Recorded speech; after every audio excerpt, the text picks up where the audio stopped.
اعوذ باللہ من الشیطان الرجیم بسم اللہ الرحمن الرحیم السلام علیکم ورحمۃ اللہ وبرکاتہ۔ سادات سے محبت پر دگنا انعام۔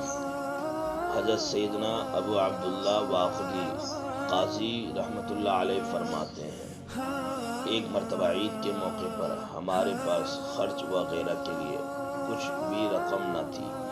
بڑی تنگدستی کے دن تھے۔ ان دنوں یحییٰ بن خالد برمکی حاکم تھا۔ عید روز بروز قریب آ رہی تھی۔ ہمارے پاس کچھ بھی نہ تھا۔ چنانچہ میری ایک خادمہ میرے پاس آئی اور کہنے لگی، عید بالکل قریب ہے اور گھر میں کچھ بھی خرچہ وغیرہ نہیں، آپ کوئی ترکیب کیجئے تاکہ گھر والے عید کی خوشیوں میں شریک ہو سکیں۔ خادمہ کی یہ بات سن کر میں اپنے ایک تاجر دوست کے پاس گیا اور اس کے سامنے اپنی حالت زار بیان کی۔ انہوں نے فوراً مجھے ایک مہر بند تھیلی دی جس میں 1200 درہم تھے۔ میں انہیں لے کر گھر آیا اور وہ تھیلی گھر والوں کے حوالے کر دی۔ گھر والوں کو کچھ دھارس ہوئی کہ اب عید اچھی گزر جائے گی۔ ابھی ہم نے اس تھیلی کو کھولا بھی نہ تھا کہ میرا ایک دوست میرے پاس آیا جس کا تعلق سادات گھرانے سے تھا۔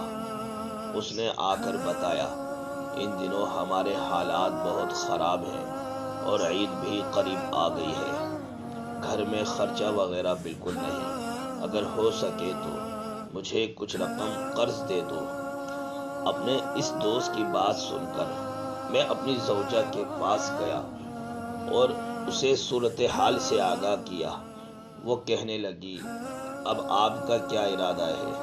میں نے کہا، ہم اس طرح کرتے ہیں کہ آدھی رقم اس سید زادے کو قرض دے دیتے ہیں اور آدھی ہم خرچ میں لے آئیں گے، اس طرح دونوں کا گزارا ہو جائے گا۔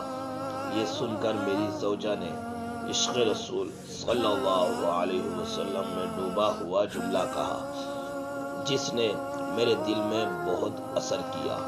وہ کہنے لگی، جب تیرے جیسا ایک عام شخص اپنے دوست کے پاس اپنی حاجت مندی کا سوال لے کر گیا تو اس نے تجھے 1200 درہم کی تھیلی عطا کی، اور اب جبکہ تیرے پاس حضور صلی اللہ علیہ وسلم کے اولاد میں سے ایک شہزادہ اپنی حاجت لے کر آیا ہے تو اسے آدھی رقم دینا چاہتا ہے؟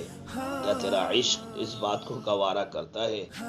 یہ ساری رقم اس سید زادے کے قدموں پر نچھاور کر دے۔ اپنی زوجہ سے یہ محبت بھرا کلام سن کر میں نے وہ ساری رقم اٹھائی اور بخوشی اپنے دوست کو دے دی۔ وہ دعائیں دیتا ہوا چلا گیا۔ میرا وہ سید زادہ دوست جیسے ہی اپنے گھر پہنچا تو اس کے پاس میرا وہی تاجر دوست آیا اور اس سے کہا، میں ان دنوں بہت تنگ دستی کا شکار ہوں، مجھے کچھ رقم ادھار دے دو۔ یہ سن کر اس سید زادے نے وہ رقم کی تھیلی میرے اس تاجر دوست کو دے دی جو میں اسی تاجر سے لے کر آیا تھا۔ جب میرے اس تاجر دوست نے وہ رقم کی تھیلی دیکھی تو فوراً پہچان گیا اور میرے پاس آ کر پوچھنے لگا، جو رقم تم مجھ سے لے کر آئے ہو وہ کہاں ہے؟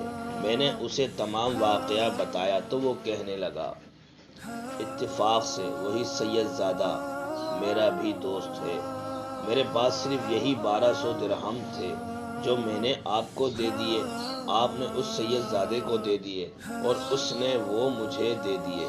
اس طرح ہم میں سے ہر ایک نے اپنے آپ پر دوسرے کو ترجیح دی اور دوسرے کی خوشی کی خاطر اپنی خوشی قربان کر دی۔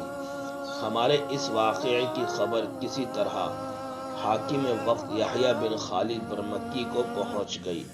اس نے فوراً اپنا قاصد بھیجا جس نے میرے پاس آ کر یحییٰ بن خالد برمکی کا پیغام دیا۔ میں نے اپنے کچھ مصروفیات کی بنا پر آپ کی طرف سے غافل رہا اور مجھے آپ کے حالات کے بارے میں پتہ نہ چل سکا۔ اب میں غلام کے ہاتھ 10,000 دینار بھیج رہا ہوں، ان میں سے 2,000 آپ کے لیے، 2,000 آپ کے تاجر دوست کے لیے اور 2,000 اس سید زادے کے لیے، باقی 4,000 دینار تمہاری عظیم سعادت مند بیوی کے لیے، کیونکہ وہ تم سب سے زیادہ غنی، افضل اور عشق رسول صلی اللہ علیہ وسلم کی پیکر ہے۔ اسی طرح کی اور اچھی ویڈیو دیکھنے کے لیے ہمارے چینل کو سبسکرائب اور بیل آئیکن کو دبا دیجیے تاکہ ہر آئندہ آنے والی نیو ویڈیو آپ تک سب سے پہلے پہنچ جائے، اور ویڈیو کو لائک، شیئر اینڈ کمنٹ کر دیجیے۔